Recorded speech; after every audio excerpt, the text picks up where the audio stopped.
Welcome back to the Modern Maze. I hope that you've been well.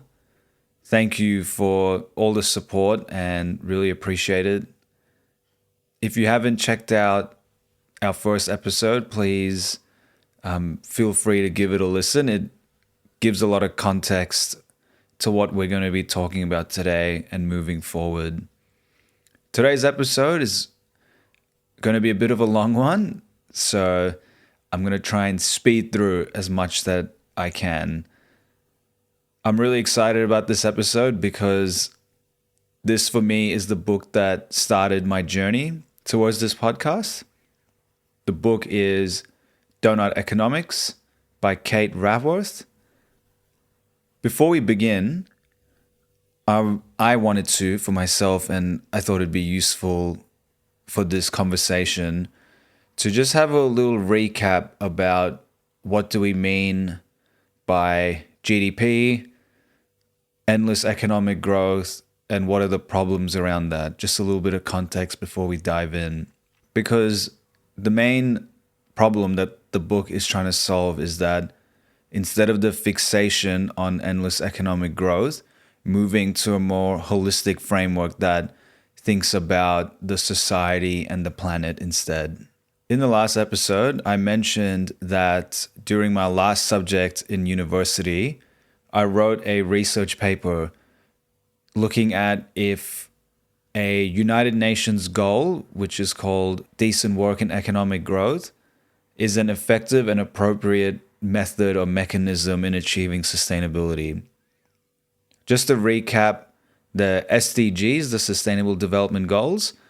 So there is a 2030 Agenda for Sustainable Development.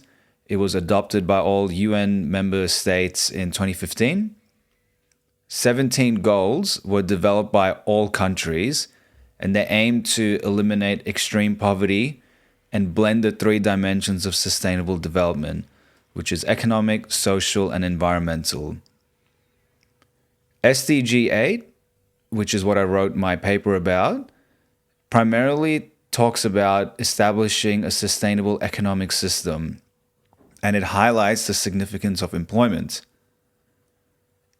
It used GDP as the formal target and measure of economic growth. What I found through my paper, so I was looking at if having a goal of GDP is actually the best way to go about measuring sustainability outcomes. What I found was that it is not appropriate or effective. While there are benefits, many benefits to economic growth, such as providing jobs and income, it indirectly impacts things like education, healthcare, food security.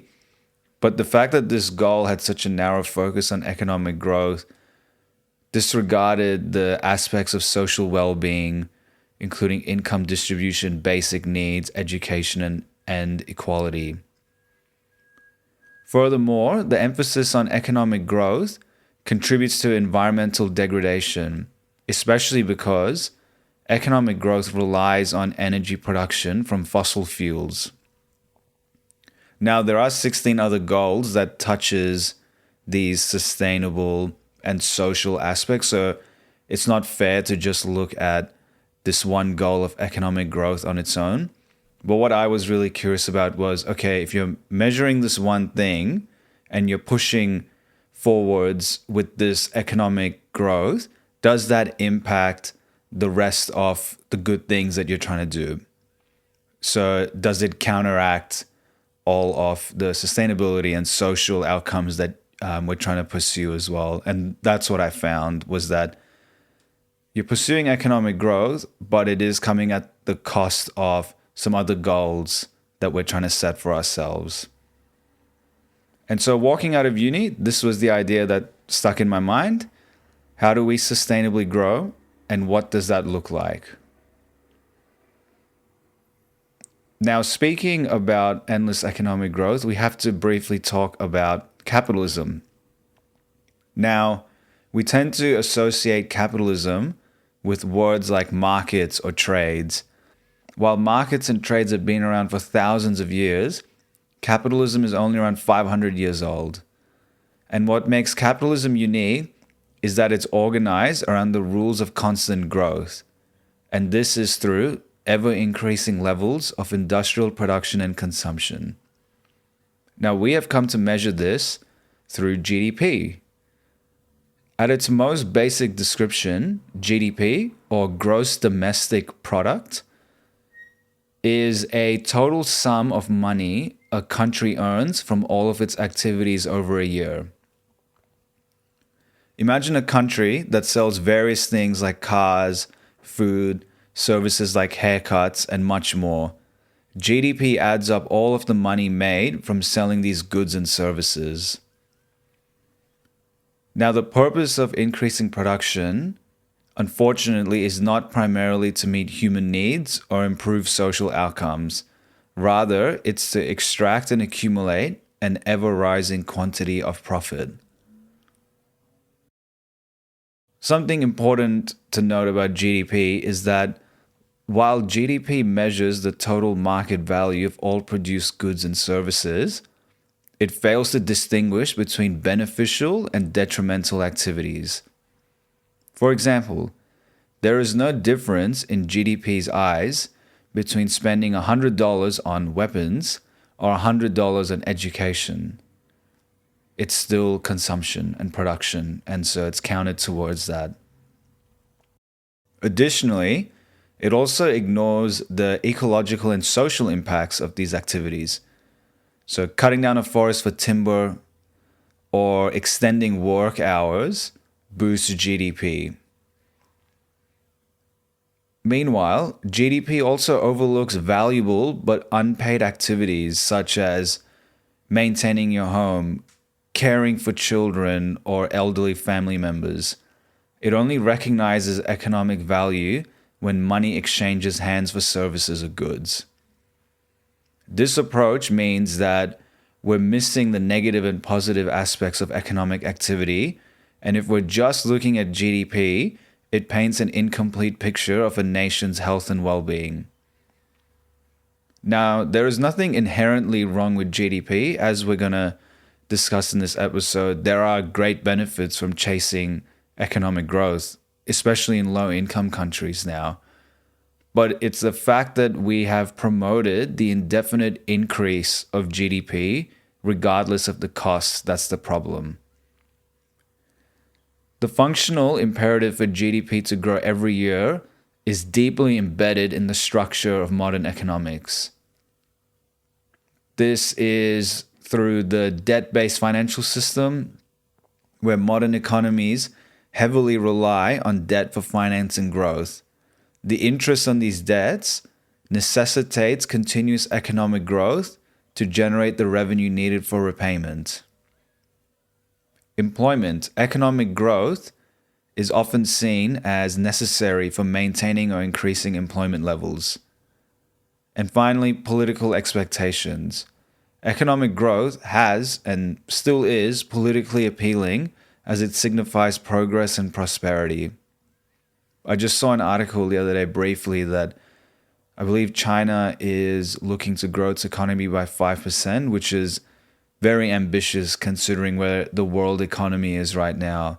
So that ties into another point, which is global competition. So nations compete on the global stage for investment, talents, and markets. The idea of growth is natural because it is. It's inherent to the natural world and is a fundamental process that we can observe in all living organisms. Just as plants stretch towards the sun and animals mature from infancy to adulthood, the universe too is in a state of continual expansion and transformation. But in nature, there is a self-limiting logic to growth. Organisms grow to a point of maturity and then maintain a state of healthy equilibrium, where then its resources and energy are utilized for maintenance and renewal rather than constant expansion. When growth is unchecked, it can cause problems such as pest outbreaks, invasive species, etc. It has been estimated that GDP needs to keep growing by at least 2 to 3% every year to keep large firms continually increasing profits and keeping the lights on. This may seem like a small amount, but this is an exponential curve and they have a way of sneaking up on humans. Imagine that you have a magical penny that doubles in amount every day. On the first day, you have 1 penny.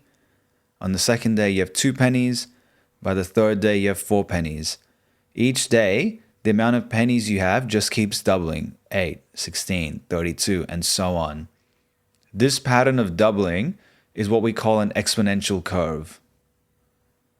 3% growth means that the size of the global economy will double every 23 years, and then it keeps on doubling again and again. This might be okay if GDP was just plucked out of thin air and didn't mean anything. But this is not the case because it is inherently coupled to energy and resource use. As production increases, the global economy churns through more resources, energy, and waste to the point where we are leaving devastating consequences for the living world. Importantly, not all humans contribute to this equally. Low-income countries remain well within their fair share of negative effects on the environment, and in fact, they actually need to increase energy and their resources in order to meet human needs. It's in high-income countries where the problem lies, where growth has become completely disconnected from needs and has long been in excess of what's needed for human flourishing. Global ecological breakdown has been correlated to entirely by excess growth in high-income countries such as Australia, and in particular, the excess accumulation among the rich. And these ramifications, they hurt the poor disproportionately, especially in the global south. Poor communities might face greater exposure to pollution, less access to things like clean water and land, and more vulnerability to climate change. Ultimately, this is a crisis of inequality as much as anything else. We know the solution, but that's not enough right now. We need to cut down world emissions in half within a decade in order to avert a climate breakdown. And we need to do this through scaling down fossil fuels and rolling out renewable energy. And this has been labeled as the single most challenging task that humanity has ever faced. This is a bit of a paradox for high-income economies to pursue growth at the same time as cutting emissions. And that's because right now, more growth is tied to more energy consumption. So that's material and resource use. As we discussed briefly in our introduction episode, even after we get 100% clean energy, what are we going to do with it? Unless we change how this economy works, we're going to continue powering through with extraction and production at an ever-increasing rate and putting further and further pressure on the living world. A growth-obsessed economy powered by clean energy will still tip us into ecological disaster. The problem is that capitalism is fundamentally dependent on growth. Now, if the economy does not grow, it can collapse into a recession, people lose their jobs and homes, lives shatter, governments have to scramble to keep industrial activity growing. Growth has become such an integral part of our structures. It is because it's such a huge part of our structures that we actually struggle to implement ideas on how to fix the problem because it might undermine growth. So we're stuck in a tricky situation. All right, let's jump into Doughnut Economics.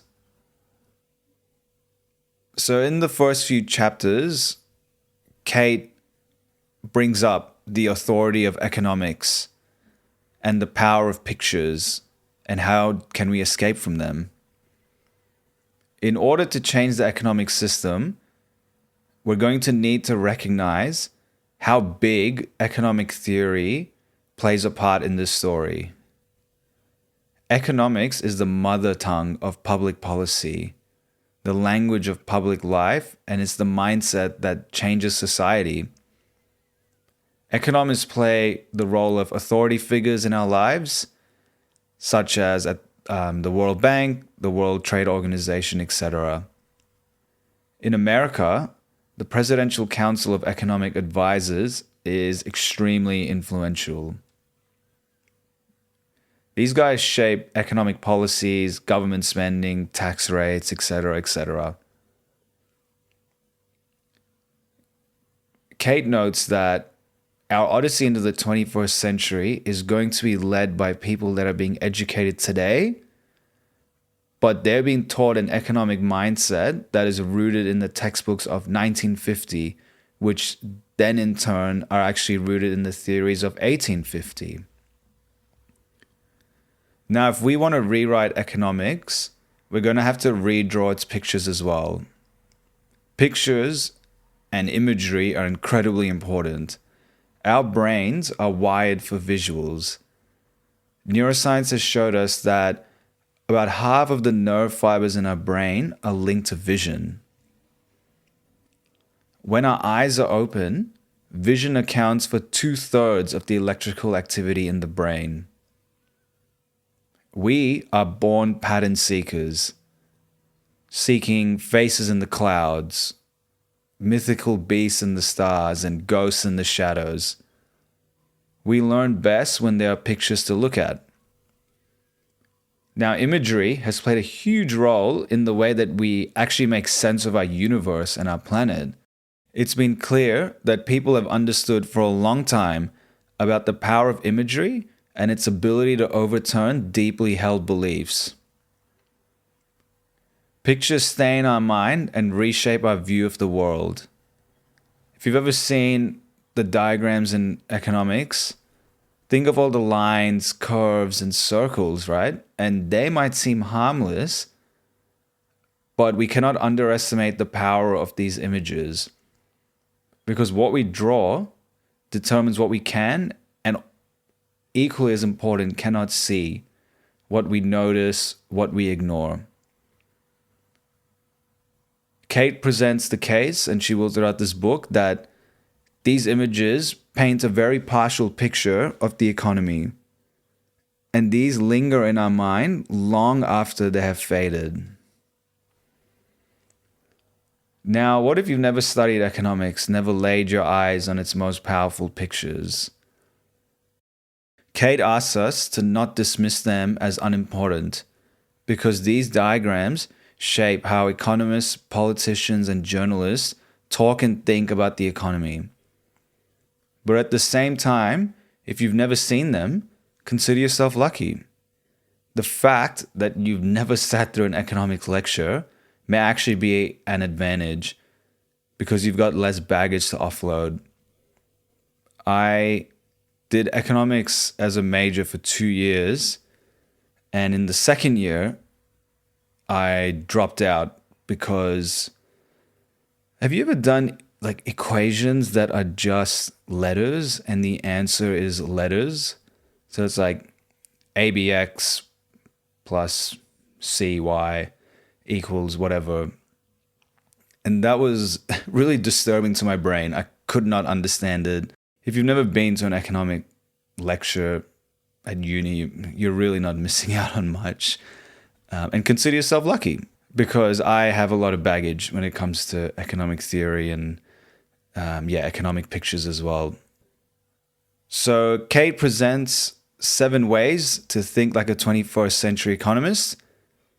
With each goal, she dives into the residual images that have been deeply embedded in our collective consciousness. She looks at their origins, how did they come to power, and the detrimental impact that they've had. Kate is not only critiquing the past, she's also looking forward and trying to forge a new vision. These visions embody the fundamental principles to guide our path ahead.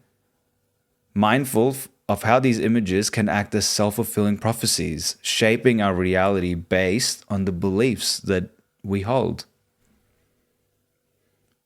Our focus is on constructing alternative narratives that not only challenge existing paradigms, but also inspire actionable change towards a sustainable and equitable future. I'm going to go through most of the 7 goals, but it's going to be very summarized. I've chosen to speak more on the ones that I think would be interesting. But again, if you want anything in more detail, feel free to reach out and ask me questions. Or if you're interested in picking up the book, highly recommend it. I'm going to keep on recommending it. Goal number 1, change the goal. For over 70 years, economics' sole focus has been on GDP as the primary measure of progress. Extreme inequalities of wealth, while the destroying of our living world, have been justified in the name of GDP. For the 21st century, we're going to need a far bigger goal to meet the human rights of every person within the means of our life-giving planet. Instead of pursuing ever-increasing GDP, it's time instead to discover how to thrive in balance. Conventional economic theory suggests that it's an unbiased science focused on facts and figures, but it actually contains a lot of built-in assumptions and false narratives about what people value. And this is going to be a recurring theme throughout the book that, I don't know, I think economists were kind of like the little brother that came about, much later than scientific theories. They came up in the 1900s, and they really wanted to seem like they were a legitimate science. And so that's how they positioned themselves. And that's helped to form the narrative that these theories are ironclad and that they're laws of the universe, and has led to them not being questioned as much as they should be. The first assumption we're going to talk about is the concept of utility, which refers to the satisfaction or happiness a person gets from using certain goods or services. Here's how it's generally assessed. Economists assume that the amount someone is willing to pay for a good or service reflects how much satisfaction or happiness, also known as utility, you get from it. For example, I'm willing to pay $5 for a coffee. Well, in Melbourne, it's like closer to $6 now. It's assumed that this is the value of the satisfaction I'm going to get from drinking the coffee, $6 worth, which honestly, a coffee on a Monday morning, it's probably more than $6. But this is the assumption, right? I'm paying $6. That's the value of the satisfaction or utility that I'm getting. That's fine. But there's also a belief in economics that people always want more rather than less. If I like having coffee, having 2 coffees would make me happier than just one, according to this assumption. Therefore, if I'm earning more money over time, then I can buy more things, which is considered a sign that my overall happiness or welfare is improving. Let's use another example. Let's talk about a streaming service like Netflix. According to these principles, if you're willing to pay $15 per month for a Netflix subscription, it suggests that you gain that amount of happiness from the service. The theory then assumes that if your income increases and you decide to subscribe to additional services like Amazon Prime and Disney Plus, your overall happiness increases because you now have more entertainment options, thus supposedly improving your utility from consuming these services. When I read this, a question that popped to my mind was, this doesn't consider other factors. So in this streaming service example, I'm just getting more and more and more content and streaming services. And does this factor in, this utility concept, factor in the other parts of this, which is the loss of my free time, the mental exhaustion that consuming content or like can lead to. It doesn't. It's just about the assumed utility. You can see within this concept of utility how there is an assumption that humans just want to consume more and more. And I believe that having this set as an ironclad rule has led to a bit of a self-fulfilling prophecy. And this is not the only reason why, but we've been told that we're born consumers and all we are here to do is consume and produce and consume. So let's park that aside for now. How did GDP become the main goalpost of economics? So in the mid-1930s, economists were settling upon a definition of their new discipline. The US Congress commissioned an economist named Simon Kuznets, a very important man in the story, to come up with the measure of America's national income. This initial calculation was called gross national product, and it was based on the income generated across the world by the nation's residents. For the first time, it was possible to put a dollar value on America's annual output and income and to compare it to the year before.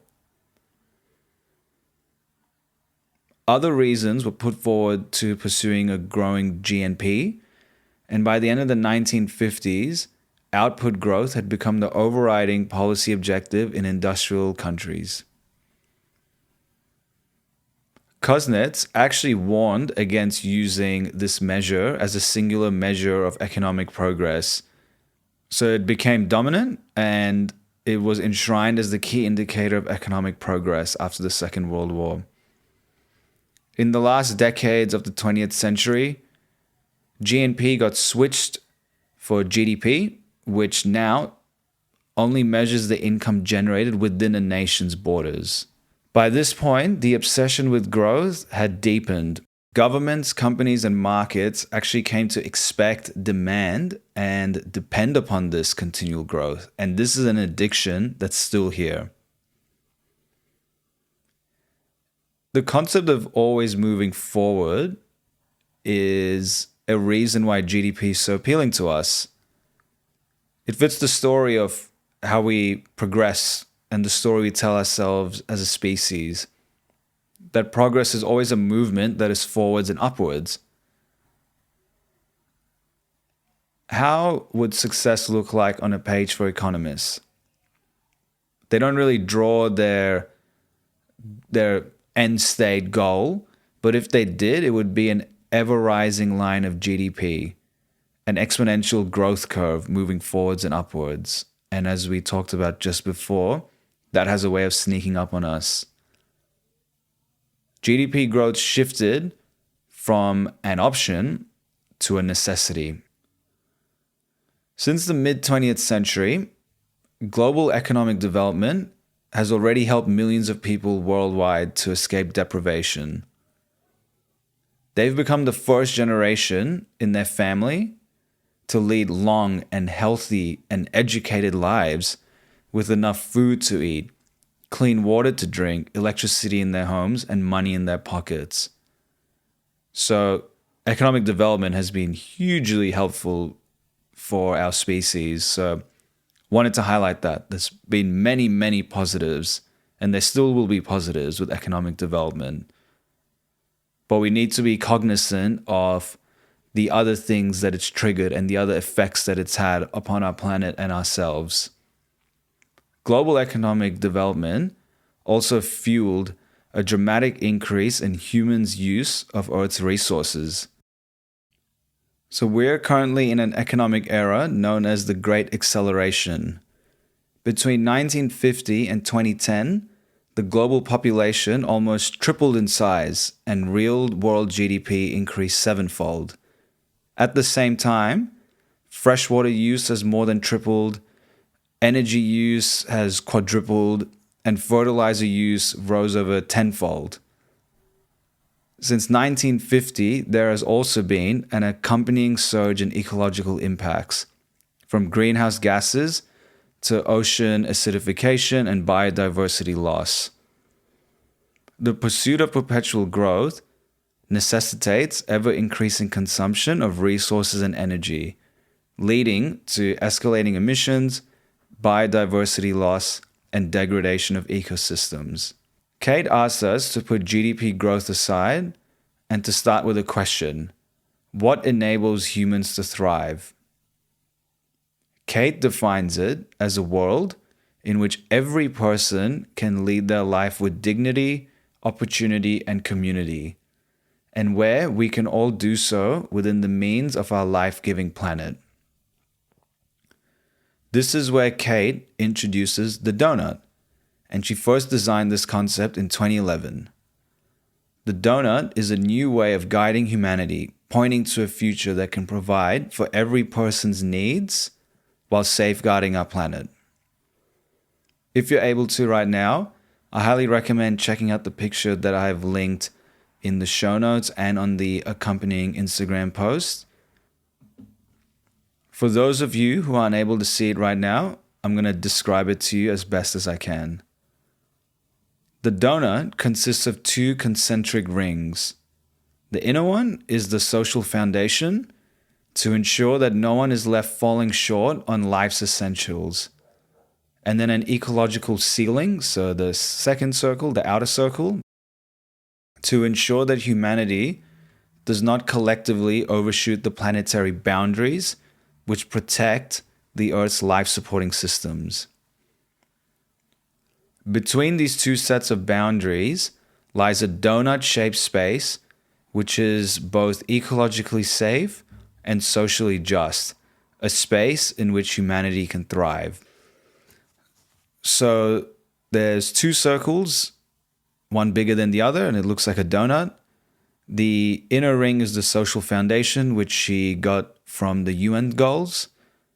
The further it is represented as being, so it's like shaded red it's like a little pie section per goal.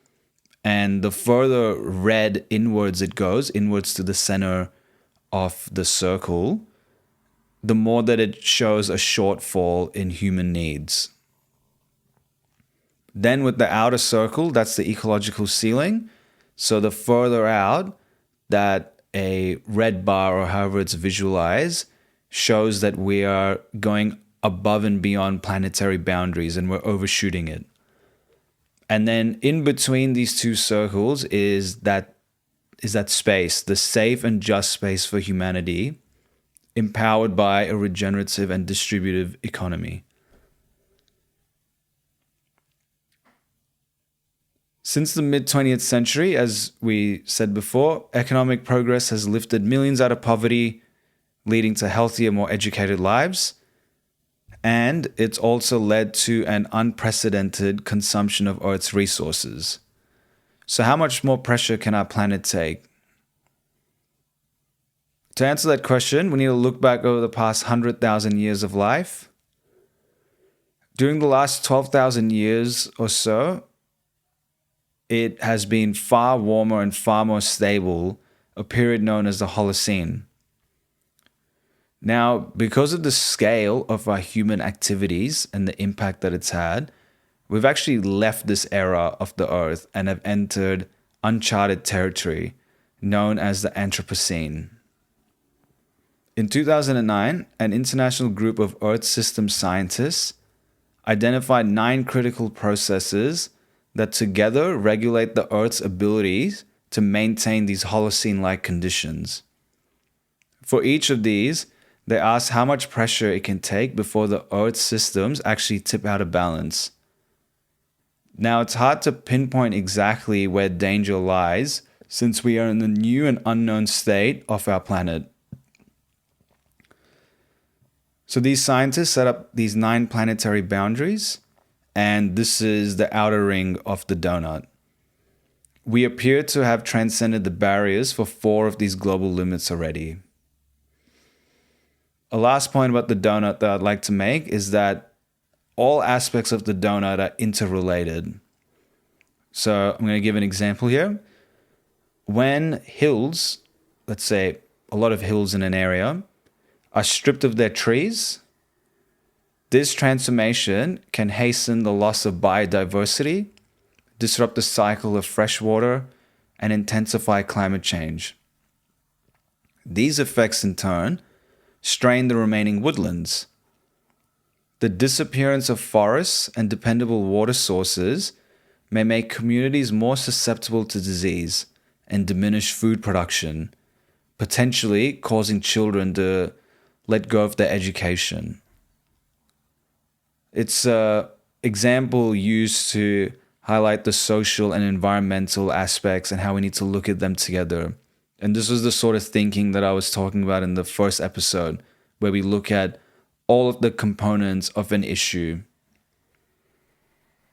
Now, despite unprecedented progress in human well-being over the past 70 years, we are far beyond the donut's boundaries on both sides. Over the past 70 years, human life has significantly improved, but at a cost. Many people still lack what they need to live well, while our planet is suffering. We've overstepped Earth's limits, threatening the very stable environment upon which we depend. So what should our definition of progress be? Kate proposes that the image of economic progress should shift from endless GDP growth to living in balance with the donut. Given how far we are out of balance, the task of coming into this balance is quite daunting. We, you and me, we have the incredible privilege of actually being the first generation to know that we are undermining the ability of Earth to support human development. This means we know that we have to do something, which kind of makes it easier. Rather than wondering, we just know. And Kate calls for a time of change. The crises of our time determine and demand a very different goal to GDP. Goal number 2, see the big picture. Mainstream economics kind of thinks of the whole economy with one image, the circular flow diagram. Its limitations have been used to reinforce a neoliberal narrative about how efficient the market is, how incompetent government is, that the household is only domestic, and the tragedy of the commons. Kate calls that it's time to draw the economy anew, embedding it within society and within nature, and powered by the sun. I'm going to breeze through most of this chapter here. A few points that I want to make.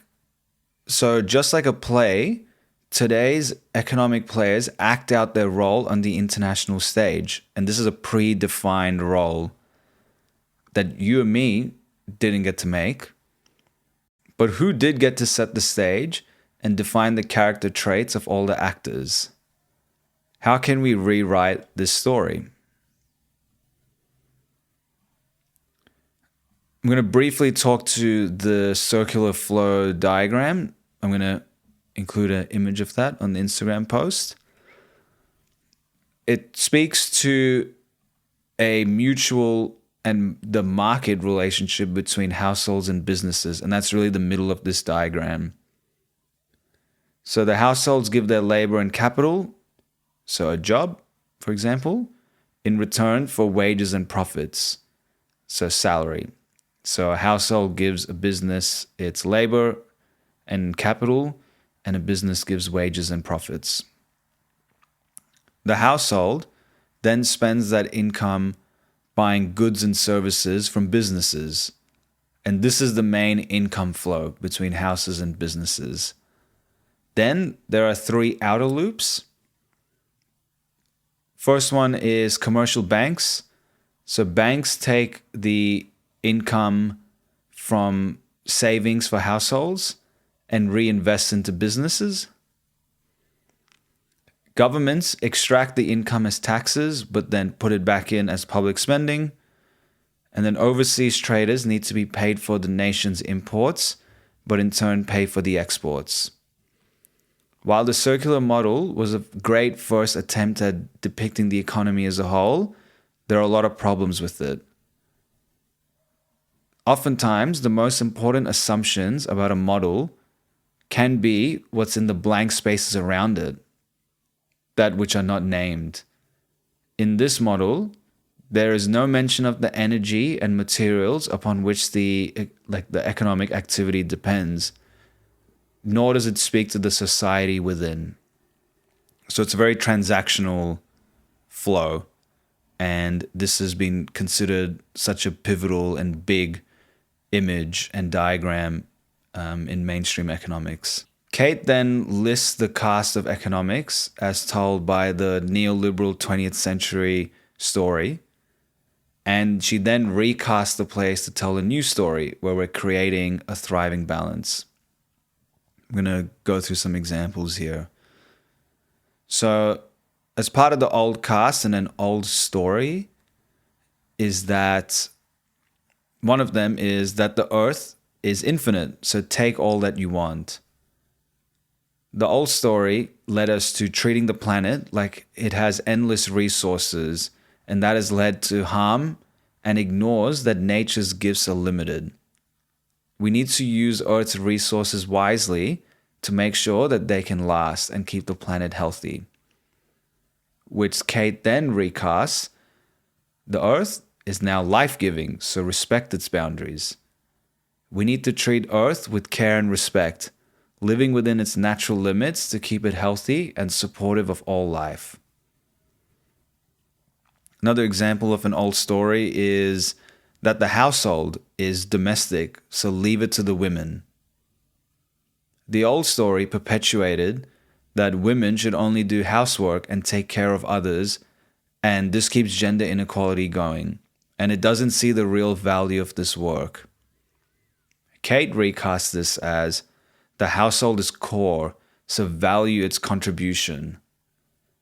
The work done at home and caring for others is fundamental to our society and should be recognized and supported for its true worth.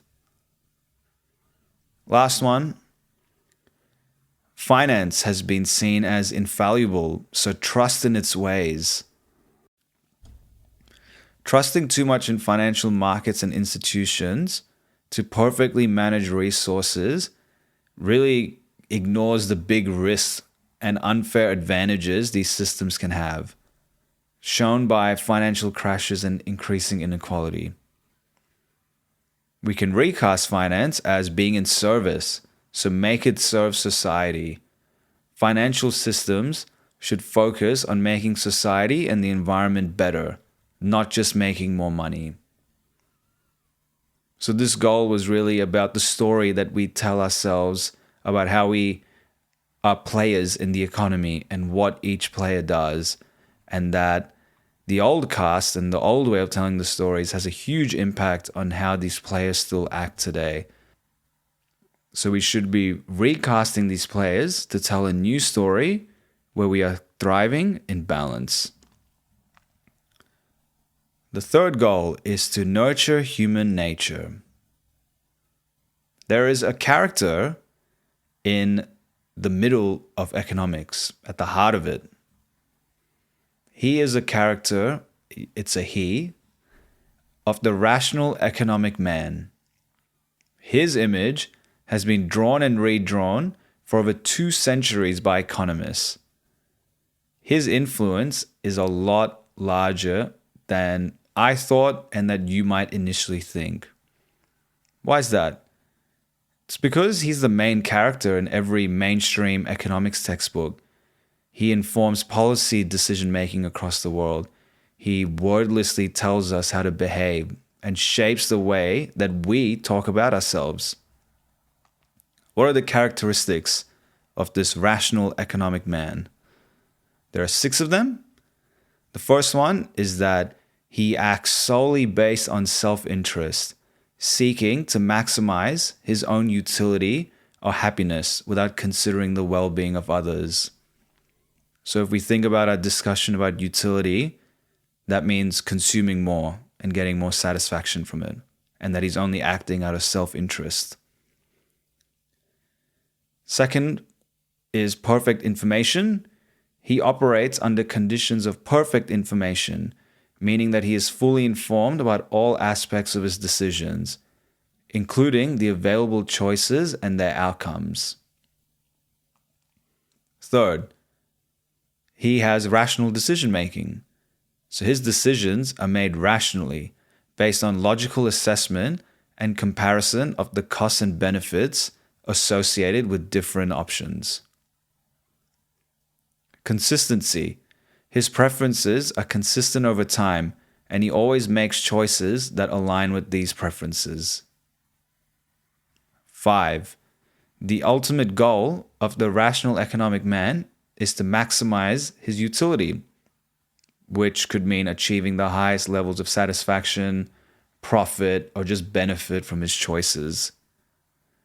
Finally, his decisions are not influenced by emotions, social norms, or other psychological factors.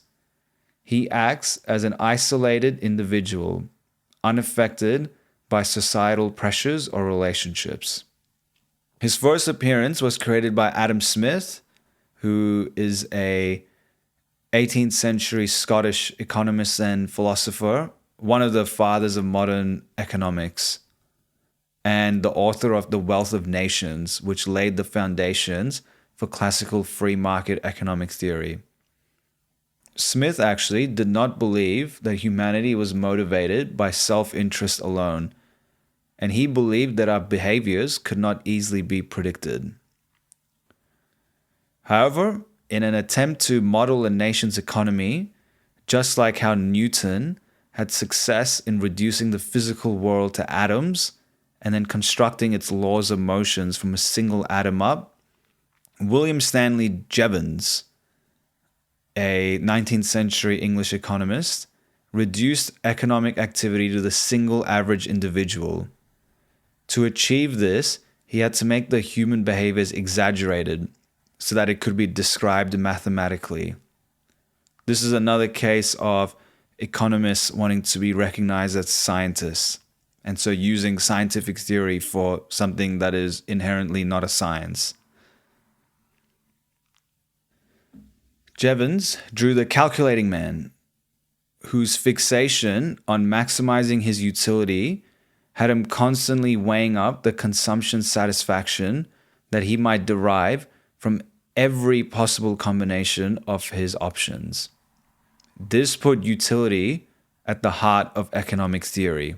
So it was all about maximizing his utility. By the end of the 19th century, the image clearly depicted a solitary man, always calculating his utility and insatiable in his wants. There was a problem with this model, actually. He wasn't all-knowing and he was uncertain, and this got in the way of a complete mathematical modeling. So in the 1920s, another economist decided to give this economic man two godlike traits, which was perfect knowledge and perfect foresight. And that gave him the power to compare all goods and prices across all time. And that helps him to derive what will give him the most utility or satisfaction. So he needs to know it all. This character became a way that leading economists believed that a real man should behave like. And our beliefs about human nature can actually help shape human nature itself. I was discussing this the other day with my partner, and we were talking about The Biology of Belief, this book that I've been meaning to read for the longest time. The power that belief has on our bodies and our minds, and even through manifestation. And so if we believe this about ourselves, that this is how we're supposed to act in a market and in the world, that we're rational, that we're only self-serving, and that we're just seeking the most utility or satisfaction, how does that actually shape our behaviors? Kate includes some interesting research in this bit. There was a study in the US that found that economics major students were actually more approving of their own and others' self-serving behavior. So for them, studying this type of economics actually reshaped how they thought and it can reshape how we think we are and how we should behave. There have also been instances where a financial theory has become increasingly accurate over time because the traders themselves began to believe as if the theory was true. So there's cases where financial economics can actually help create the reality in the markets that it suggested in theory. So how do we repaint this portrait of ourselves? How do we show ourselves accurately and in a light that will allow us to thrive and want to thrive and nurture the things about us that are so beautiful and sacred and profound? The portrait that we paint clearly shapes who we become. So we need economics to portray us truthfully. Kate proposes 5 shifts in how we portray our economic selves. First one is, rather than narrowly self-interested, we are social and reciprocating. So we are born and nurtured by the earth, and we mirror its vast and interconnected systems within our social structures and personal relations. We need to recognize that we are part of a larger communal web of life, and that's really important. Second, instead of fixed values, we have fluid values. This economic theory seems to hinge on assuming that we have preset tastes, and that's formed independently of the economy. But as we know, that's not really true. Corporate advertising has been grooming a lot of us since we were born, making the most of their power today, while also putting in the seeds of the tastes and desires that will draw our purchasing power tomorrow. So it's not like our purchases are being done completely independently. I mean, we're constantly bombarded with images and messages, and these often promote an unsustainable way of life. And Kate argues that this has skewed what we perceive as important.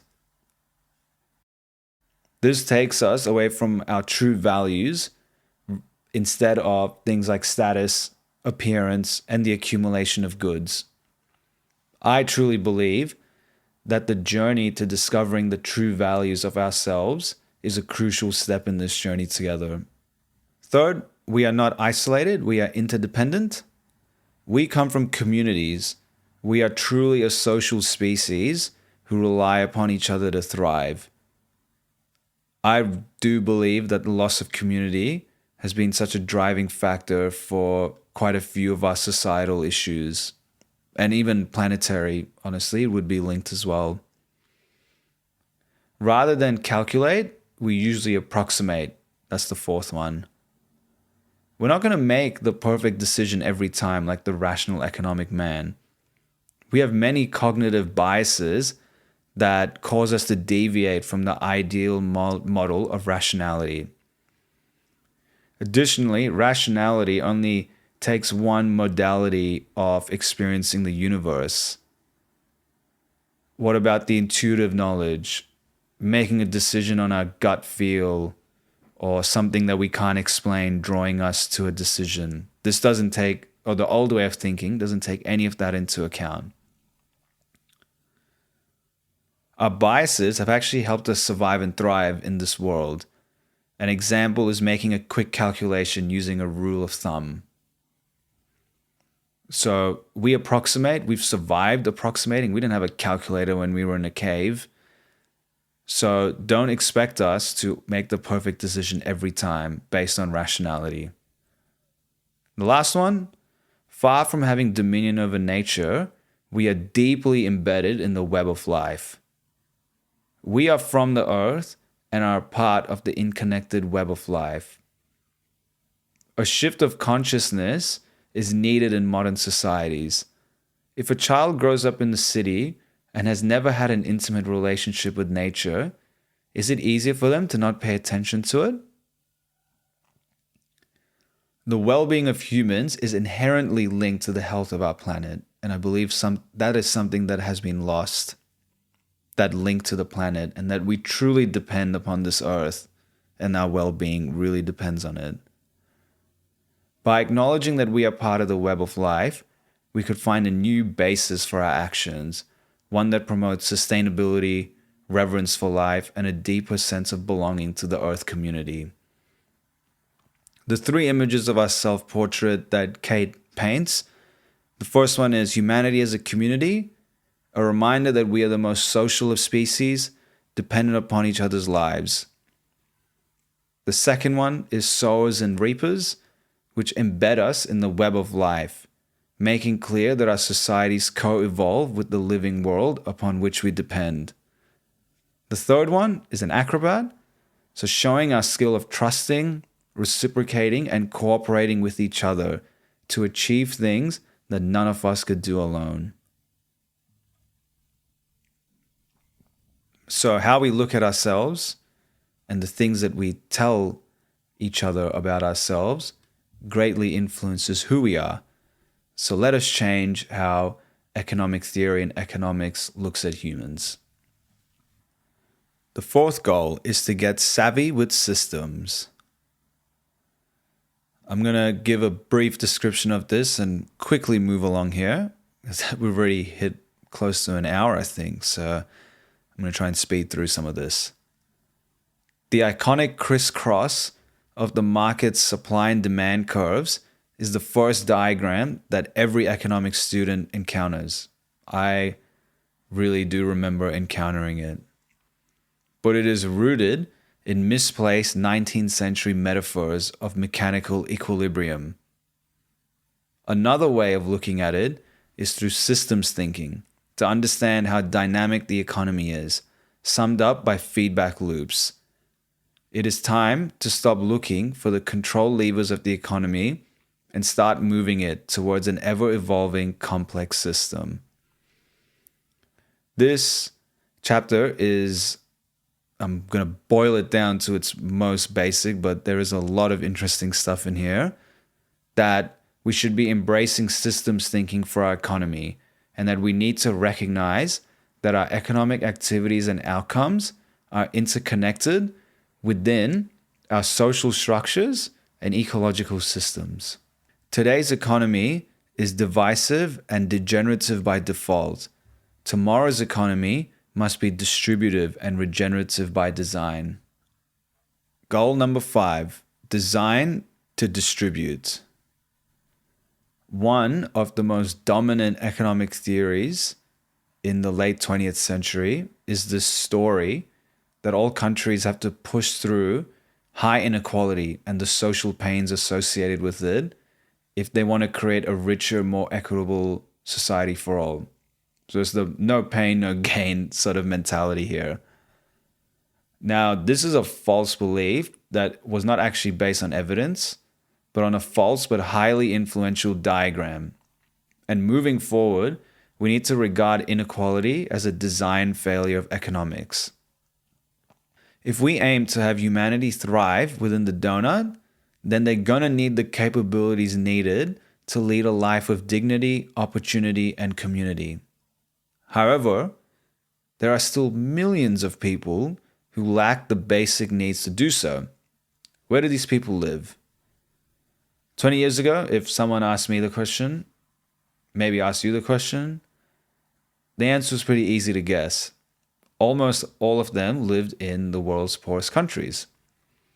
As a result of that, the way that we understood and saw tackling global poverty was to give global aid transfers to those countries, and then they would use that money to build infrastructure and stimulate their economies.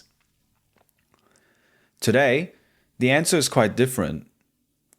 It's been estimated that around 3/4 of the poorest people live in middle-income countries. Now, this isn't because they moved, it's actually because the definition of their country changed. And the biggest examples of this is China and India. What is interesting is that even though these countries have gone from low to middle income, there's a specific definition for that, they've actually become more unequal. In high income countries, the gap between the rich and the poor continues to climb. COVID made this quite bad and did not help this at all. Not that it was good before that. So what does traditional economic theory say about tackling national inequality? Inequality was a topic of great debate between the founding fathers of economics, and their views differed. In 1955, a big moment happened. Simon Kuznets, the same guy who invented the first form of GDP, took a long-term trend data of incomes in the US, UK, and Germany. And he found that in all three countries, inequality had been falling since at least the 1920s. His diagram quickly became iconic, especially in developing economies. But it was hard to prove this theory right. And it did get disproven a lot of times since then. In 2014, the economist Thomas Piketty developed a long view of the dynamics of distribution under capitalism. So he asked himself, and from the study, not just who earns, but also who earns what exactly. He distinguished between two types of households, ones that own capital, such as land and housing, and then ones that only own their labor. He found that Western economies and ones similar to that are on pace for dangerous levels of inequality. Why is that? Because the returns for capital, so land, housing, have actually grown faster than the economy as a whole. This has left wealth more concentrated. The wealthy get wealthier. Now, Kuznets was partially right. Income and wealth inequality did fall in the US and Europe during his study period. But what Piketty discovered was that Kuznets had conducted his study in the middle of an exponential economic era. Since then, the curve has been debunked, but like all powerful pictures, its memory lingers on.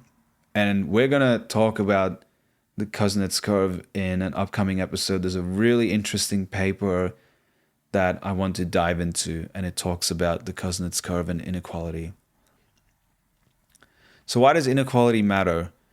Inequality has systematically damaging effects socially, politically, ecologically, and economically.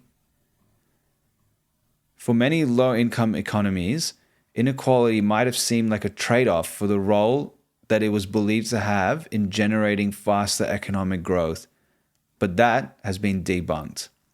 It's actually been shown that inequality slows down progress and wastes the potential of its people. So instead of the people being educated and seeking higher education and getting a job and helping build the economy, they're just stuck fighting for their lives and trying to put food on the table. Analysis backs this up. Economists have found that inequality actually undercuts GDP growth. So Kate proposes a new mindset. Don't wait for economic growth to reduce inequality, because it won't. Instead, create an economy that is distributive in design. An economy like this is really needed to bring everyone above the donut social foundation. And to do this, we're going to need to alter the distribution of not only income, but of wealth, time, and power. And these are big questions to answer. We need to really deeply consider about how do we redistribute income and wealth, but also importantly, how do we redistribute things like land ownership? Who gets to create the money? Is it just the banks?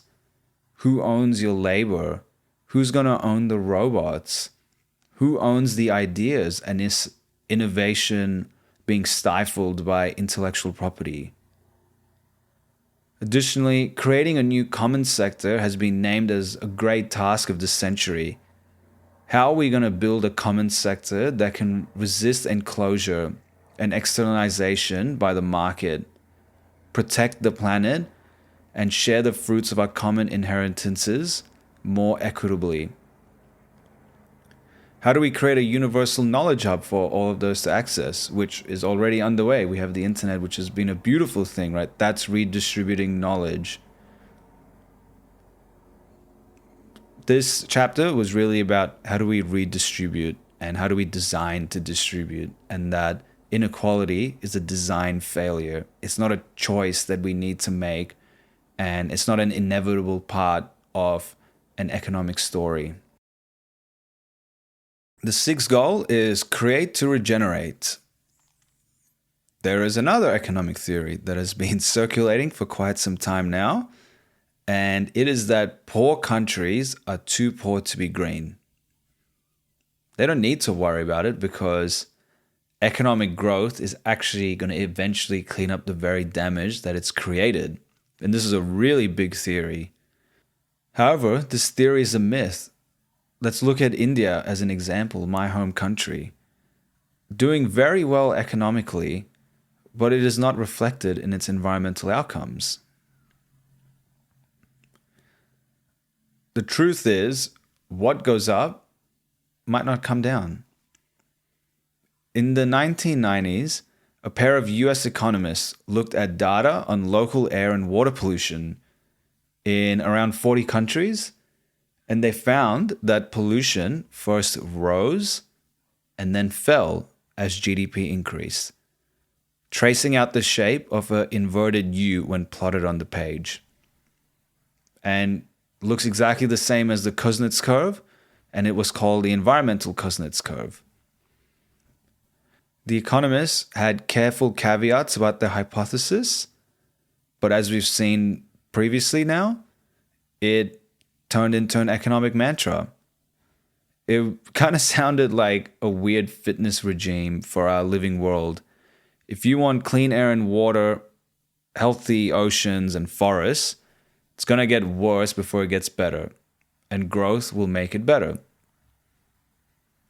The extraction and processing of Earth's materials within the borders of high-income countries has been falling a little bit, leading to claims of rising resource productivity and decoupling of GDP growth from resource use, when in a lot of times they're just shipping that resource use overseas to poorer countries.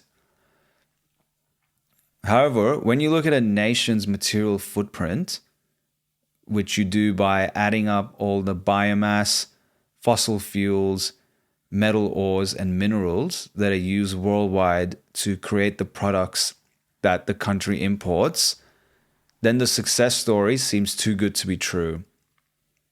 From 1990 to 2007, as GDP grew in these high-income countries, so did their global material footprints. In the US, the UK, New Zealand, and Australia, they all saw their footprints grow by more than 30% over that period. One analyst actually looked at the UK's national resource consumption and found that it looks like resource use has appeared to peak and may even be slightly declining. However, the peak is so large that if other countries were to follow this and trust that growth will eventually lead to a similar peak and decline, it would require the resources of at least 3 planet Earths. This would push the Earth into an extreme overshoot beyond planetary boundaries. Sorry if you've just heard a little bit of noise. It's just started raining out here. So, yeah, Melbourne is getting very rainy, which we love. So we need to ask ourselves the question of why the world's richest countries are still contributing to tremendous environmental damage. It's because the last 200 years of industrial activity have been based upon a linear industrial system which is inherently degenerative. The essence of this industrial system, think of it as a cradle-to-grave manufacturing supply where we take, we make, we use, and then we lose. We extract Earth's minerals, metals, biomasses, and fossil fuels, manufacture them into products that the consumer will throw away at some point. When drawn in its simple form, kind of looks like a caterpillar that ingests materials through one end and excretes the waste. Let's frame this up with an example. Let's think about a smartphone. The process starts with the mining of rare earth materials and minerals from the earth. And these are used for making various parts of the phone, such as the screen, the battery, the circuitry. These materials are then processed and assembled into smartphones, which are then distributed globally and purchased by consumers. After a relatively short period of use, maybe 2 or 3 years, then it is discarded due to a new model release, hardware failures, etc. And then this discarded phone frequently ends up in landfills or is improperly recycled, leading to a loss of valuable materials and contributing to environmental pollution. How many phones do you think are out there in the world that are in someone's drawers that they've forgotten about? An old phone. I know I have one. So yeah, I hope that highlights this industrial system that we have right now and the degenerative nature of it. This cycle exemplifies the extractive, consumptive, and wasteful nature of this model. And it kind of runs in total opposite to how our world operates. The living world is constantly recycling life's building blocks, like think of water and oxygen. But this industrial cycle has broken these natural processes by depleting nature's sources and dumping too much waste in our sinks. There are schemes such as quotas and taxes, and they can have an effect on mitigating the damage, but they're not going to do the whole job. In practice, they're rarely set to the amounts required, and this is because of corporations lobbying for lower amounts or governments conceding in the fear that their international competitiveness will be impacted. Price incentives are only going to do so much to mitigate its depleting effects, because a one-way system destroys the landscape upon which it depends. What's needed in its place is a paradigm of regenerative design, and this paradigm is actually emerging. Industrial manufacturing has begun the change from degenerative to regenerative design through what has become known as the circular economy. It is regenerative by design because it harnesses the endless inflow of the sun's energy to continually transform materials into useful products and services. So if we think about our caterpillar analogy, we've now added 2 circle wings on each side of it, and it runs on renewable energy.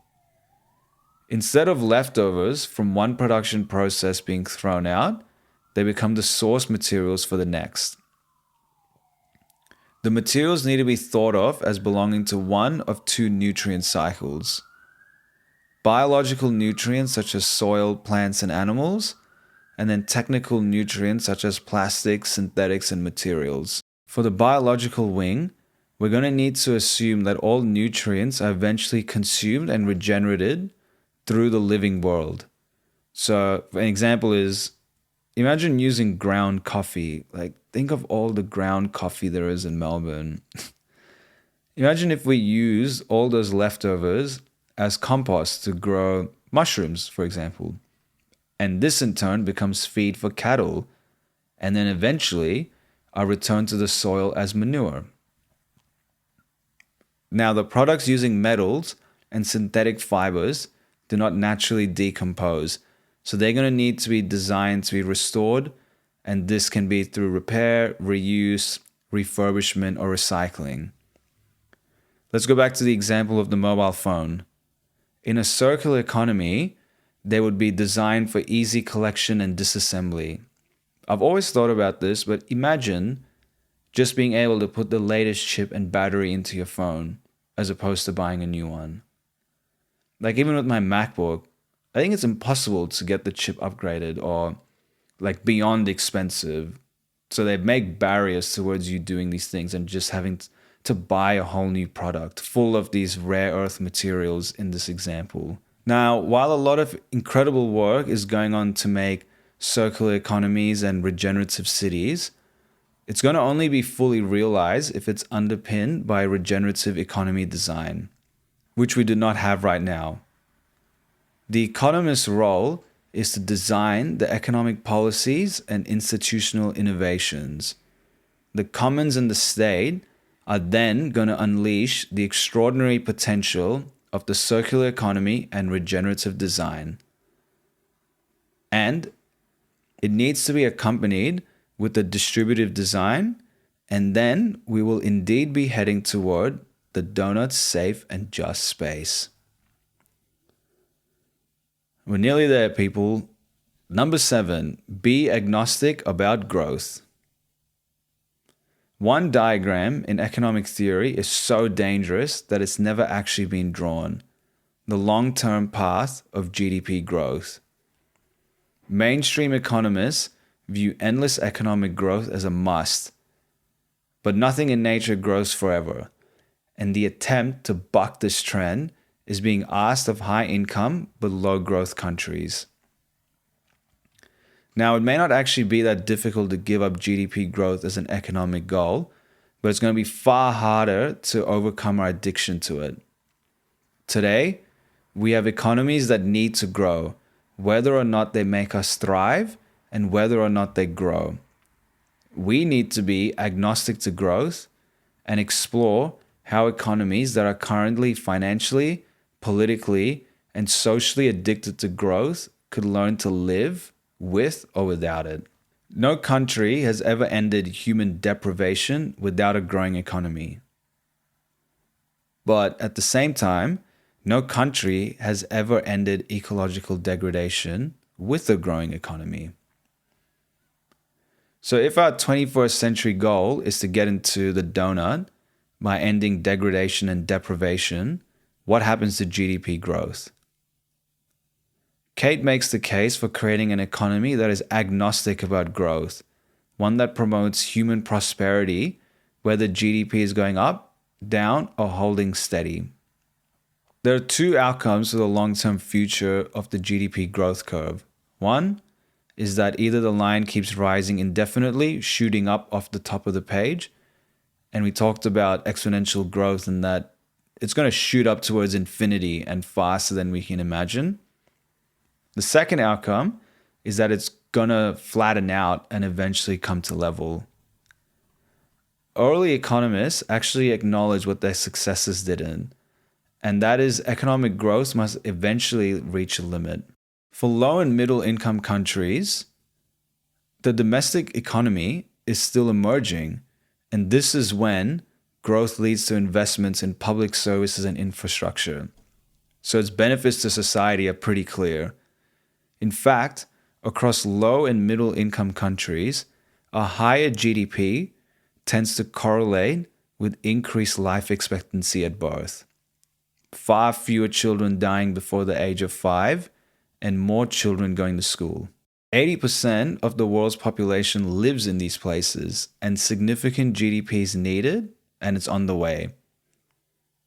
With enough support, these countries can seize the opportunities to leapfrog these wasteful practices and learn from the mistakes of the past.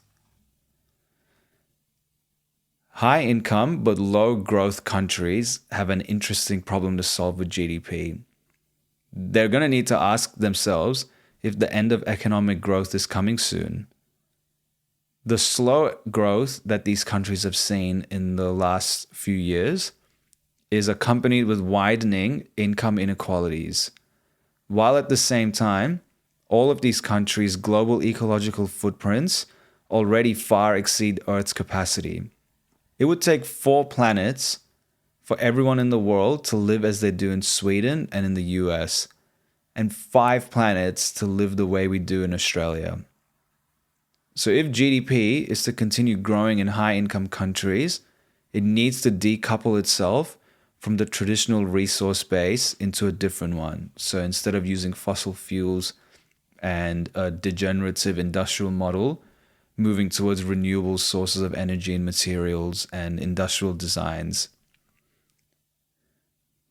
So if today's high-income economies are locked into depending on GDP growth, then how could they learn how to thrive without it?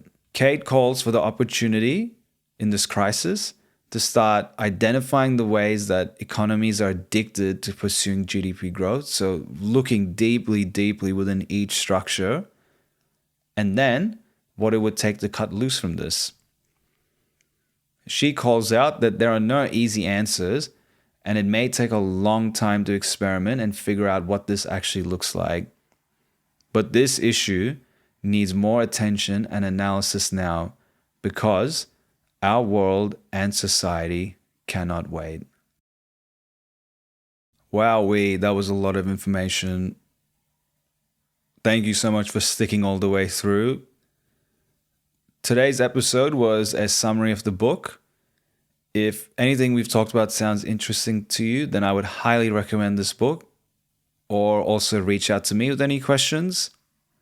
In summary, the 7 ways to think like a 21st century economist is to change the goal from GDP to Doughnut, then to see the big picture, thinking about an embedded economy instead of a self-contained market. We need to nurture human nature by thinking of ourselves as socially adaptable humans and not simply a rational economic man. We need to get savvy with systems and create them with dynamic complexity, not stuck in mechanical equilibrium. We need to design to distribute, not assuming that growth will even up inequality. And we need to create to regenerate by design, not assuming that growth will clean it up again.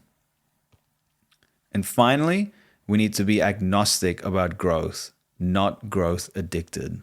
This book was published in 2017, became an international bestseller.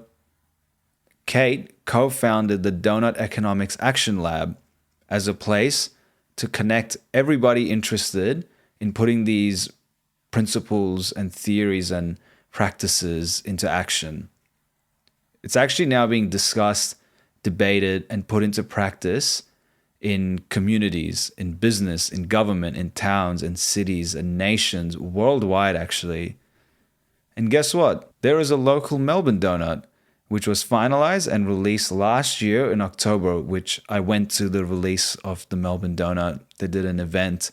It was created by Reimagine Melbourne, a fantastic organization that looks to build a regenerative Melbourne through ambitious and collaborative projects. I'm going to set the intention out there that I would love to get someone from Reimagine Melbourne onto this podcast to talk about Melbourne's Doughnut. I think it would be really interesting, one, for the Melbourne people to understand how our city is going, and then 2, to understand a real life example of how this book can be turned into a real life thing, how it can have a real life energy. Melbourne isn't the only city to have done this. They unveiled it during an event last year that actually coincided with the first ever Global Doughnut Day. Humans are so cute. I love it. There was participation in 26 countries, 56 places, over 100 events, and more than 4,000 people on one day to celebrate local action and global connection. It's beautiful. It was a beautiful event. And I got to see Kate speak live at this event. It was a real full circle moment for myself. As I was watching her speak, I actually felt shivers all over my body, and it was a beautiful experience because it just felt like the culmination of my journey to that point and a real validation of where I'd be going. And to see there were so many people at this event, and they were all celebrating this one thing, the unveiling of the Doughnut. And for the first time, because everything before then had been in my head, what I've been thinking, what I've been reading. And for the first time, I got to see that there was such a huge, beautiful community that is thinking the exact same way. And that kind of just validated me. And I said, fuck yes, there is so many people out here doing incredible things, and I want to get involved. So it was a beautiful event for me. And yeah, I'm going to try and get someone from Reimagine Melbourne onto this podcast to talk about the Melbourne Doughnut. And there are concepts in this book that we're going to come back to and flesh out a bit more, because it really is just such a inspiring and thoughtful book. So that concludes our episode for today. Thank you for joining me again. Our next episode is going to be all about the history of capitalism. Where did it begin? How did it begin? Was it a natural progression of human evolution, or was it done by design? We're going to find out together on our next episode. Look after yourselves, take care of yourselves, and I will speak to you soon. Namaste.